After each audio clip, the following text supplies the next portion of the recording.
बिस्मिल्लाहिर्रहमानिर्रहीम। अस्सलामुअलैकुम। मेरे चैनल में आपका इस्तकबाल है।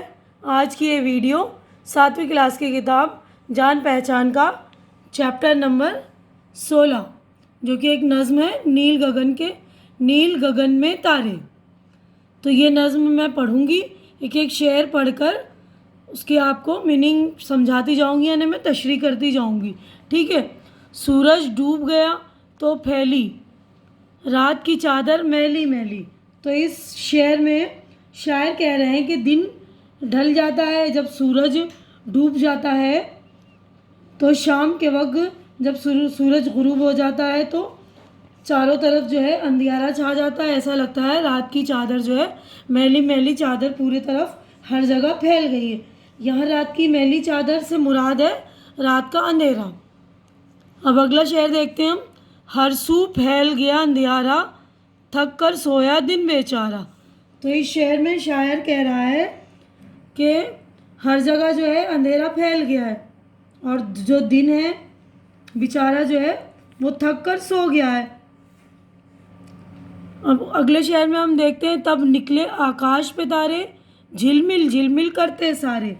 तो इस शेर में शायर कह रहे हैं कि दिन ढलने के बाद रात आने पर आसमान में तारे निकल आते हैं और ये तारे जो है रात के अंधेरे में झिलमिल झिलमिल करते हुए बहुत ही अच्छे लगते हैं। अब्र में छुपते हैं और निकलते, दीप कभी जलते बुझते और जलते। तो इस शेर में शायर कह रहे हैं कि आसमान पर चमकते हुए तारे अब्र में छुप जाते हैं और कभी बाहर निकल आते हैं, कभी छुपते हैं कभी बाहर निकलते हैं। तो इनका तारों का टिमटिमाना और अब्र में छुपना और निकलना ऐसा ही मालूम होता है जैसे चिराग जल रहे हैं और बुझ रहे हैं, कभी जल रहे हैं कभी बुझ रहे हैं। रात के आंचल में निखरे हैं फूल चमेली के बिखरे हैं। तो इस शेर में शायर कह रहे हैं कि रात के अंधेरे में चमेली की फूल और भी खूबसूरत मालूम होता है। ऐसा लगता है जैसे चमेली के फूलों ने हर तरफ चांदनी बिखेर दी हो, या परियों की शहजादी का या बूढ़ी नानी दादी का। तो इस शेर में शायर कह रहे हैं कि रात का मंजर इतना खौफनाक मालूम होता है और हसीन भी लगता है। ऐसा लगता है जैसे कि रात के वक्त तारे जो झिलमिला रहे हैं परियों की शहजादी की तरह हैं ये लोग, और कभी कभी ऐसा लगता है जैसे बूढ़ी नानी दादी के आंचल का मंजर पेश कर रहे हैं। अब अगले सफ़े पर हम चलेंगे। हार गले का मोती वाला या टूटी हीरो की माला। तो इस शेर में शायर कह रहे हैं कि रात के वक्त आसमान पर टिमटिमाते हुए तारे गले के मोतियों वाले हार की तरह मालूम होते हैं, या ऐसा लगता है कि ये हीरे की माला जो है टूटकर आसमान में बिखर गई है और बिखर कर नील गगन में दूर खलाओं के आंगन में। तो इस शेर में शायर कह रहे हैं कि रात के वक्त नीले आसमान में हीरे मोती बिखर कर ज़मीन से बहुत दूर खला के आंगन को रोशन करते हैं। हीरे मोती चमक रहे हैं जुगनू जैसे दमक रहे हैं। तो इस शेर में शायर कह रहे हैं कि रात की तारीकी में यानी रात के अंधेरे में नीले आसमान पर तारे हीरे मोती की तरह चमक रहे हैं, या ऐसे मालूम हो रहा है जैसे जुगनुओं ने अपनी चमक चारों तरफ बिखेर दी है, उसकी रोशनी चारों तरफ फैला दी है। तो हमारी ये पोएम यहाँ पर हो जाती है मुकम्मल।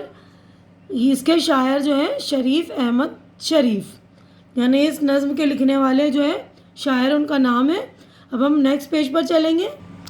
तो देखिए नेक्स्ट पेज पर जो हमारी मश्क स्टार्ट हो रही है। तो यहाँ पर पढ़िए और समझिए। ये वर्ड है और इसके मीनिंग है। ठीक है। तो मैं अल्फाज उसके मायने पढ़ रही हूँ, आप सुन लीजिए। नील गगन नीला आसमान, हर सू हर तरफ, आकाश आसमान, अब्र बादल, दीप चिराग, आंचल दुपट्टे का किनारा, यहाँ मुराद आसमान से है।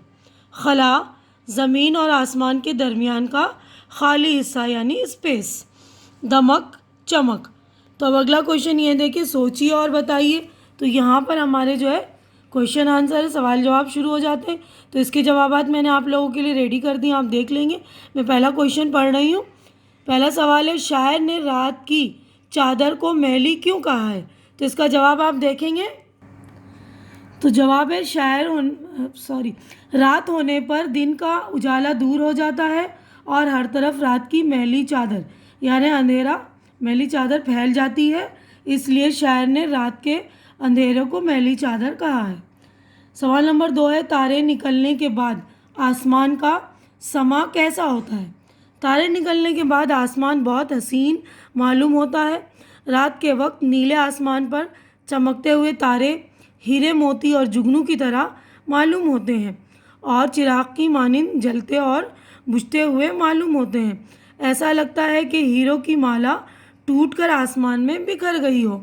सवाल नंबर 3 है हमारा, बादल में तारों के छुपने और निकलने को शायर ने क्या कहा है? जवाब है, बादल में तारों के छुपने और निकलने को शायर ने जलते और बुझते हुए चिराग कहा है। चौथा सवाल है, रात का आंचल किसे कहा गया है?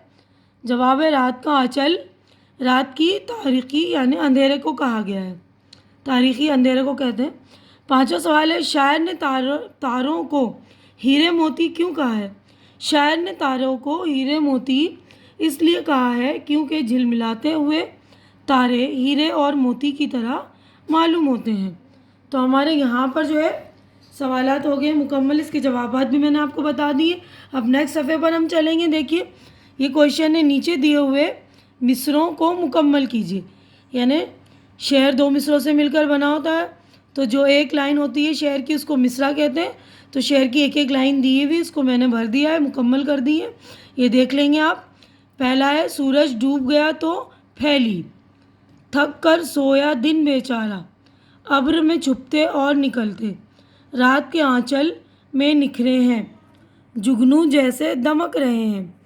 अब अगला है क्वेश्चन, हिस्सा अलिफ और बे के तहत दिए हुए हम आवाज़ लफ्ज़ों को मिलाइए।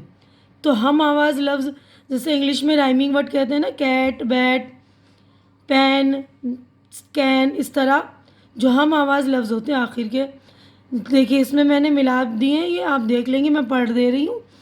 अलिफ और बे ये जो है फैली मैली, तो इसमें ई की राइमिंग हो रही है। अंधेरा बेचारा, तारे सारे, छुपते बुझते, निखरे बिखरे, शहज़ादी वादी, गगन आंगन, चमक दमक। तो आप ध्यान से इसको देख लेंगे, मैंने निशानात बना दिए। अब नेक्स्ट पेज पर हम चलेंगे। तो देखिए इस वाले सफ़े पर सवाल है, नज़्म में शामिल 5 हिंदी अल्फाज लिखिए। तो हिंदी और उर्दू अल्फाज अलग अलग होते हैं, तो यहाँ पर मैंने 5 हिंदी अल्फाज लिख दिए। देखिए दीप जो हिंदी का वर्ड है, आकाश, नील गगन, माला, अंधियारा, तो ये सारे वर्ड जो हैं हिंदी के हैं। अब अगला क्वेश्चन देखिए, नीचे दिए हुए लफ्ज़ों के मुतज़ाद यानी अपोजिट लिखने हमें, यानी कि विलोम शब्द है ना। तो ये देखिए, डूबना, तैरना, फैलना, सिमटना, बुझना, जलना, मैला, उजला, छुपना, निकलना, जागना, सोना। अब अगला क्वेश्चन देखिए, हिस्सा अलिफ और बे को मिलाकर नज़्म के मुताबिक शेर बनाइए। यानी हमें ये जोड़े बनाने मैच करनी है ना, यानी जो नज़्म के मुताबिक शेर बने हुए उनको लिखना है। तो देखिए मैंने यहाँ नंबर लिख दिए हैं और जोड़े बनाते वक्त भी नंबर मैंने लिख दिए आप, और ये मिला भी दिया है मैंने, तो आप चेक कर लेंगे अच्छी तरह से। मैं पढ़ भी दे रही हूँ, आपको आसानी हो जाएगी। देखिए पहला है, सूरज डूब गया तो फैली रात की चादर मैली मैली, तो देखिए यहाँ पर नंबर 1 लिख दिया है मैंने। दूसरा है, तब निकले आकाश पे तारे, झिलमिल झिलमिल करते सारे, तो ये देखिए यहाँ पे 2 लिख दिया है मैंने। तीसरा है, अबर में छुपते और निकलते, दीप कभी बुझते और जलते, तीसरा देखिए।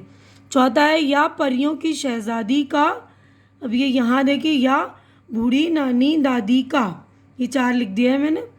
पांचवा है, हार गले का मोती वाला, या टूटी हीरो की माला, ये देखिए 5 लिख दिया, 5 मैंने। छठा है, हीरे मोती चमक रहे हैं, अब ये देखिए जुगनू जैसे दमक रहे हैं, ये 6 मैंने लिख दिया है। अब अगला क्वेश्चन देखिए, 8वां है, खुशखत लिखिए। यानी आपको अच्छी राइटिंग में लिखनी है। खुश खत का मतलब मैंने बार बार समझाया, अच्छी लिखाई। खुश यानी अच्छी, खत यानी लिखाई। तो आपको ये अच्छी लिखाई में लिखना है, यहाँ प्रैक्टिस करना है। यहाँ खाली जगह दी हुई है आपको, तो इसमें प्रैक्टिस करनी है। अगर फिर भी आपकी राइटिंग अच्छी नहीं हो रही तो नोटबुक में यानी कॉपियों में प्रैक्टिस कीजिए। मैं आपको लफ्ज़ पढ़ रही हूँ, सुन लीजिए। पहला लफ्ज़ है फैली। अगले पेज पर चलेंगे हम, देखिए। अगला लफ्ज़ है झिलमिल।